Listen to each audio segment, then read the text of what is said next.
नमस्कार दोस्तों। स्वागत है आपका मेरे यूट्यूब चैनल उल्हान एकेडमी पर। दोस्तों, जैसा कि आप सभी जानते हैं कि मेरा एकदम से नया यूट्यूब चैनल है और मुझे आप सबका सपोर्ट की बहुत अधिक ज़रूरत है।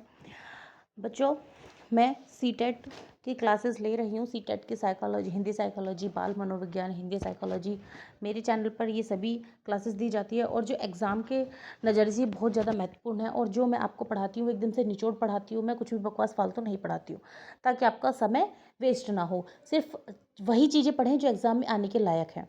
तो चलिए हम स्टार्ट करते हैं अपना अधिगम एवं अर्जन क्लास 2 के नाम से आपको यूट्यूब पर मिलेगी। उल्हान एकेडमी के नाम से आप सर्च कीजिएगा तो ये आपको मिल जाएगी।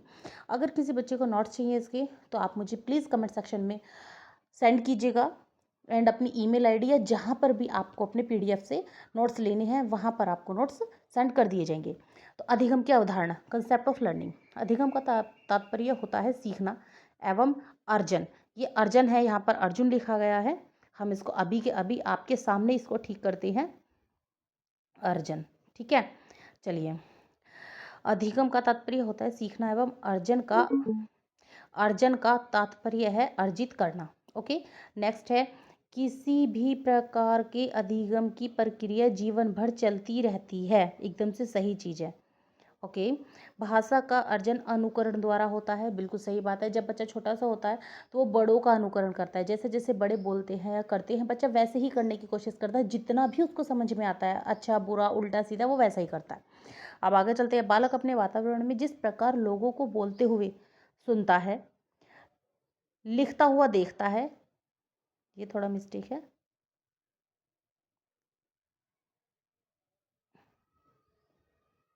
लिखता हुआ देखता है, उसे ही अनुकरण द्वारा सीखने का प्रयास करता है। बालक जिस परिवेश में रह रहा है, परिवेश यानी कि वातावरण में रह रहा है, वहाँ के अधिकतर लोगों की भाषा यदि अशुद्ध है, उल्टी सीधी गाली गलौज वाली, कहते हैं ना, जैसे हमारे यहाँ पे मेरठ भाषा है, मेरठ में एकदम से खड़ी भाषा बोलते हैं, तो उसी तरह की हमारे इधर के सभी छोटे छोटे बच्चे भी हमारी तरह ऐसे ही बोलते हैं। जैसे गांव में सब लोग हम बोलते हैं, ऐसे ऐसे ही बोलते हैं सब बच्चे। तो उसे ही अनुकरण द्वारा सीखने का प्रयास करते हैं बच्चे। अब ये बालक जिस परिवेश में रह रहा है, वहाँ की अधिकतर लोगों की भाषा यदि अशुद्ध है, तो बालक के अशुद्ध भाषा सीखने की संभावना अधिक होती है। ये एकदम से 100% सही बात है। अगर घर में भाषा अच्छी नहीं है बड़ों की, तो बच्चा भी वही भाषा सीखेगा जो बड़े सीख रहे हैं, चाहे आप उसको कैसे भी स्कूल में पढ़ा लीजिए। स्कूल का वातावरण उसका अलग होता है। स्कूल का वातावरण वो घर पर लेकर नहीं आएगा। जो लैंग्वेज वो स्कूल में यूज़ करता है वो घर पर यूज़ नहीं करेगा, लेकिन जो लैंग्वेज वो घर पे यूज़ करता है या जो लैंग्वेज वो घर पे सीख रहा है बड़ों से, वो लैंग्वेज वो स्कूल में ज़रूर यूज़ करेगा। ये बात एकदम सच है। आगे चलते हैं। अधिगम व्यक्ति के सर्वांगीण विकास में सहायक होता है।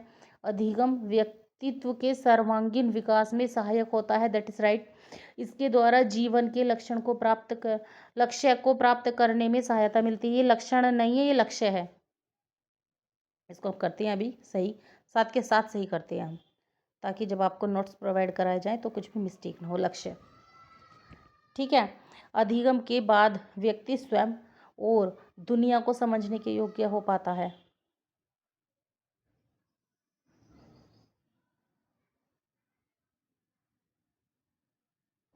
रटकर विषय वस्तु को याद करने को अधिगम नहीं कहा जा सकता।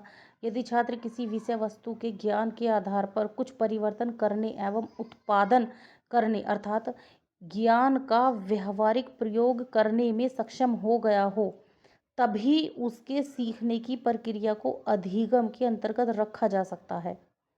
ठीक है, ये चीज़ समझ में आई। चलिए हम इसको दोबारा पढ़ते हैं। रटकर विषय वस्तु को याद करने को अधिगम नहीं कहा जा सकता। कोई भी चीज़ रटकर याद करते हैं तो वो अधिगम नहीं होता, वो सिर्फ रट्टा होता है और उसको 10 से 5 दिन में उसको हम फिर से भूल जाते हैं। जो चीज़ हम समझ के सीखते हैं वो हमेशा स्थायी होती है। यदि छात्र किसी विषय वस्तु के ज्ञान के आधार पर कुछ परिवर्तन करने एवं उत्पादन करने, अर्थात ज्ञान का व्यवहारिक प्रयोग करने में सक्षम हो गया हो, तभी उसके सीखने की प्रक्रिया में अधिगम के अंतर्गत रखा जा सकता है। एक मनोवैज्ञानिक थे गैट्स। कौन थे? गैट्स। तो गैट्स के अनुसार इन्होंने भी कुछ कहा है। इन्होंने कहा है गैट्स के अनुसार अनुभव द्वारा व्यवहार में रूपांतर लाना ही अधिगम है। अनुभव द्वारा व्यवहार में रूपांतर लाना ही अधिगम है। E.L. पिल के अनुसार, देखिए एक मनोवैज्ञानिक थे E.L. पिल, इनके अनुसार अधिगम व्यक्ति में एक परिवर्तन है जो उसके वातावरण के परिवर्तनों के अनुसरण में होता है। आगे चलते हैं हम। सभी बच्चे स्वभाव से ही सीखने के लिए प्रेरित रहते हैं। सभी बच्चे स्वभाव से ही सीखने के लिए प्रेरित रहते हैं और उनमें सीखने की क्षमता होती है। उनमें सीखने की क्या होती है? क्षमता होती है। बच्चे मानसिक रूप से तैयार हैं। बच्चे मानसिक रूप से तैयार हैं। बच्चे मानसिक रूप से तैयार हों उससे पहले ही उन्हें पढ़ा देना बाद की अवस्थाओं में उनमें सीखने की प्रवृत्ति को प्रभावित करता है। आजकल क्या करती हैं घर पे औरतें? बच्चों को, छोटे छोटे से बच्चों को पढ़ाना शुरू कर देती हैं। वो उनके माइंड पे इफेक्ट डालता है। जब उनकी एज होगी भाई वो सीख लेगा, कम से कम उसे 3 से 5 साल का होने तो दो, 3 साल का, 4 साल का, कुछ तो होने दो भाई। उसको बेचारे को दूध मांगना आता नहीं है, उसको बनाने चल जाती है अंग्रेज। अरे भाई हम अंग्रेज नहीं बन सकते, इंडियन है, इंडियन ही रहेंगे। बेटर है कि उसकी एज के अकॉर्डिंग उसको चीज़ें सिखाई जाएं। बच्चे को तो कितनी भी कोशिश कर लो, 5 साल तक वो ऐसे अनार से ऊपर नहीं जाता है। ज़्यादा से ज़्यादा 2 शब्द वाले शब्द बोलने लग जाएगा, ABCD सीख लेगा। बच्चे ज़्यादा नहीं कर पाती, उनकी कैपेसिटी इतनी नहीं होती है। तो इसलिए क्या होता है, वो प्रभावित करती हैं सब चीज़ें। उन्हें बहुत से तथ्य याद तो रह सकते हैं, लेकिन संभव है कि वे न तो उन्हें समझ पाएँ और न ही उन्हें अपने आसपास की दुनिया से जोड़ पाएँ। ये बिल्कुल सही बात है। स्कूल में तथा स्कूल से बाहर सीखने की प्रक्रिया चलती रहती है। भाषा का विकास एक प्रकार का संज्ञानात्मक विकास ही है। भाषा का विकास एक प्रकार का संज्ञानात्मक विकास ही है। मानसिक योग्यता की इसमें महत्वपूर्ण भूमिका होती है। भाषाई योग्यता का विकास बालक में धीरे धीरे एक निश्चित क्रम में होता है। भाषाई योग्यता का विकास बालक में धीरे धीरे एक निश्चित क्रम में होता है। जन्म से लेकर 8 माह तक बालक को किसी शब्द की जानकारी नहीं होती। ये बिल्कुल सही बात है। 8 माह, जन्म से 8 महीने तक बच्चे को कोई शब्द की ज्ञान नहीं होता है।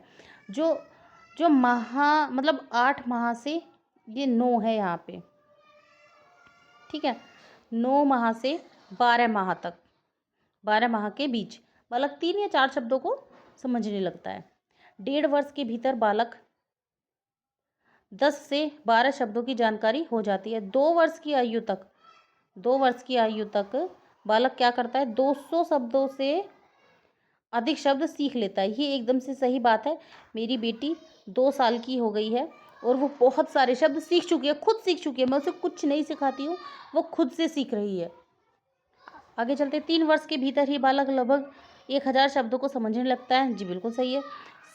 बालक में भाषा विकास निरंतर होते रहते हैं और 16 वर्ष की आयु तक बालक लगभग 10,000 शब्दों को समझने की योग्यता विकसित कर लेता है। जैसे जैसे धीरे धीरे, जैसे जैसे उम्र बढ़ती है, जैसे जैसे दिमाग का विकास होता है, वैसे वैसे ही वो अधिक से अधिक शब्द सीखने लगता है और एक समय ऐसा आता है कि बच्चे एकदम से मैच्योर हो जाता है। आगे चलते हैं। भाषा विकास की प्रारंभिक अवस्था। सबसे पहले चरण के रूप में बालक जन्म लेते ही रोने चिल्लाने की चेष्टाएं करता है। रोने चिल्लाने की चेष्टाओं के साथ ही वह अन्य ध्वनियाँ, आवाज़ें भी निकालने लगता है। यह ध्वनि पूर्णतया स्वाभाविक, स्वचालित व नैसर्गिक होती है। इन्हें सीखा नहीं जाता। एक सेकंड, मैं इनको ज़रा ठीक कर लेती हूँ। चलिए, बच्चे जो कुछ भी दूसरों से सुनते हैं तथा जैसा उनकी समझ में आता है उसी रूप में भी ध्वनि को किसी न किसी रूप में दोहराते हैं। उनके द्वारा स्वरों तथा व्यंजनों को दोहराया जाता है। बच्चे धीरे धीरे खुद सीख लेते हैं। बड़े व्यक्तियों के हाव भाव तथा इशारों की भाषा भी बालकों को धीरे धीरे समझ में आने लगती है। इस अवस्था में पढ़ाई 1-2 स्वर व्यंजन ध्वनि निकालकर उसकी पूर्ति अपने हाव भाव तथा चेष्टाओं से करते हुए दिखाई देती है। बिल्कुल सही बात है। वो 1 या 2 कभी स्वर निकालता है, कभी व्यंजन निकालता है। हाव भाव से पता चलता रहता है कि बच्चा सीख रहा है। आइए, भाषा का शब्द भंडार देखिए, हमें क्या, इसमें क्या क्या है शब्द भंडार में। जन्म से 8 माह तक 0 शब्द, 9 से 12 माह तक 3 से 4 शब्द, डेढ़ वर्ष तक 10 से 12, 2 वर्ष तक 272 शब्द, 2.5 वर्ष तक 450, 3 वर्ष तक 1000, 3.5 वर्ष तक 1250 शब्द, 4 वर्ष तक 1600 शब्द, 5 वर्ष तक 2100 शब्द, 11 वर्ष तक 5000 शब्द, 14 वर्ष तक 8000 शब्द, 16 वर्ष से अधिक अधिक 1 लाख से भी अधिक सीख लेता है। पता नहीं कितने सीख लेता है फिर तो वो, उसको खुद भी नहीं पता होता कि उसने कितने शब्द सीख लिए। आइए इसमें जो कुछ पर्सन है, ये पर्सन, आइए अब हम इसके प्रश्न पढ़ते हैं। और जो जितने भी इसके प्रश्न हैं लेकर आई हूँ मैं, वो सब एग्ज़ाम में आए हुए हैं, ठीक है। क्योंकि कभी कभी जो पेपर होता है, जो पिछले पेपर होते हैं, प्रीवियस ईयर के एग्ज़ाम पेपर होते हैं, उनसे भी क्वेश्चन आ जाते हैं। चलिए हम पढ़ते हैं अभ्यास प्रश्न। सुलेखा जब तब बच्चों के साथ बातचीत करती है, वह क्या करती है? देखिए सीटेट 2012 में आया है। वह सदैव बच्चों की परीक्षा ले रही है, समय नष्ट कर रही है, बच्चों को भाषा अर्जित करने के लिए परिवेश दे रही है, बच्चों को वाचाल बनाना चाहती है। जी नहीं, इसका आंसर है बच्चों को भाषा अर्जित करने के लिए परिवेश दे रही है। बिल्कुल ठीक बात है। अब आइए सुमन, सेकंड पर है हम। सुमन बच्चों से ही क्या करती है? एक सेकेंड। सुमन बचपन से ही गुजराती बोल समझ लेती है, वह कभी विद्यालय नहीं जाती। यह उदाहरण किसका है? यह उदाहरण सुमन की प्रतिभा का, भाषा सीखने का, भाषा में पिछड़ेपन का, भाषा अर्जन का। देखिए ये जो क्वेश्चन है ये आपका सीटेट 2012 में आया हुआ है और इसका आंसर होगा 4, भाषा अर्जन का। ये भाषा अर्जन क्या है कि वो बचपन से ही ये सब चीज़ें सीखती आ रही है, तो उसने अर्जन कर लिया, सीख ली है भाषा। भाषा अर्जन और भाषा अधिगम में महत्वपूर्ण अंतर है। ये सीटेट 2012 में आया हुआ है, भाषा की पाठ्यपुस्तक। बस सीखने सिखाने की पद्धति, भाषिक परिवेश की उपलब्धता, भाषा का कठिनाई स्तर। इसका आंसर क्या होगा? भाषा अर्जन और भाषा अधिगम में महत्वपूर्ण अंतर है, सीखने सिखाने की पद्धति। ये जो बस लिखा हुआ है ना, ये इसमें गलत है, ठीक है, सीखने सिखाने की पद्धति। अब आइए क्वेश्चन 4, भाषा अर्जन में महत्वपूर्ण है भाषा के विभिन्न रूपों का प्रयोग, भाषा का व्याकरण, पाठ्य पुस्तक, भाषा का शिक्षण। भाषा अर्जन में महत्वपूर्ण है भाषा के विभिन्न रूपों का प्रयोग। अपने बच्चे परिवेश से स्वयं भाषा अर्जित करते हैं। क्या होता है? बच्चे जो हैं वो खुद भाषा अर्जित करते हैं अपने परिवेश से। बच्चे अपने परिवेश से स्वयं भाषा अर्जित करते हैं। इसका एक निहितार्थ यह है कि ये क्वेश्चन सीटेट 2012 में आया हुआ है। देखिए इसका निहितार्थ क्या है? बच्चों को अत्यंत सरल भाषा का परिवेश उपलब्ध कराया जाए, बच्चों को बिल्कुल भी भाषा न पढ़ाई जाए, बच्चों को समृद्धि भाषिक परिवेश उपलब्ध कराया जाए, बच्चों को केवल लक्ष्य भाषा का ही प्रवेश उपलब्ध कराया जाए। जी नहीं, इसका आंसर होगा 3, बच्चों को समृद्धि भाषिक परिवेश उपलब्ध कराया जाए ताकि बच्चे अच्छे से सीख सकें। आते हैं क्वेश्चन हम 6 पर।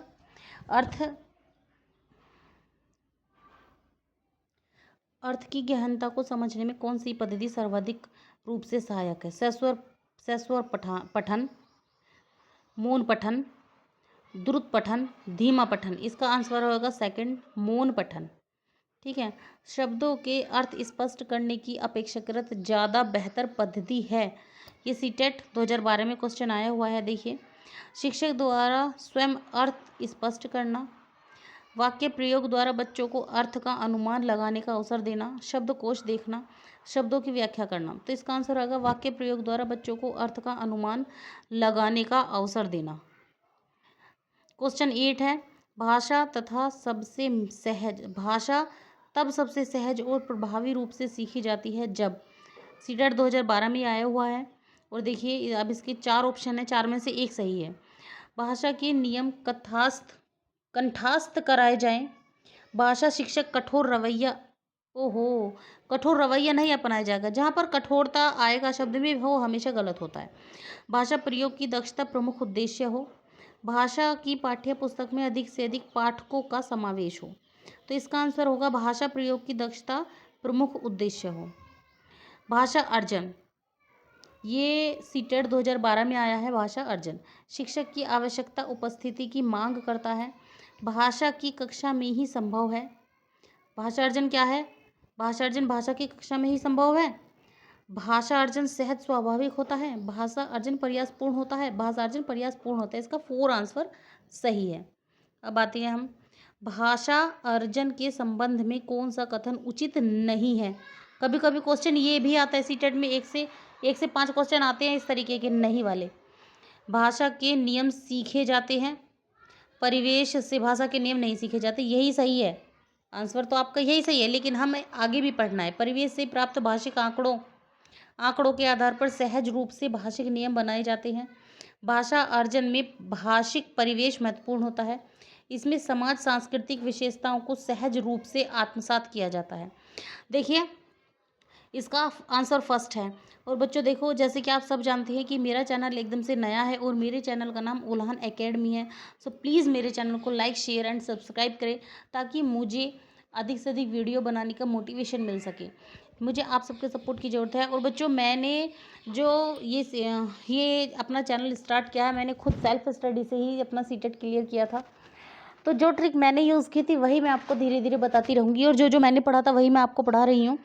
तो मैं उम्मीद करती हूँ कि आप सबका भी ये जो एग्ज़ाम आ रहा है इस बार आपका भी क्लियर हो जाए। तो धन्यवाद, मिलते हैं अब नेक्स्ट वीडियो में।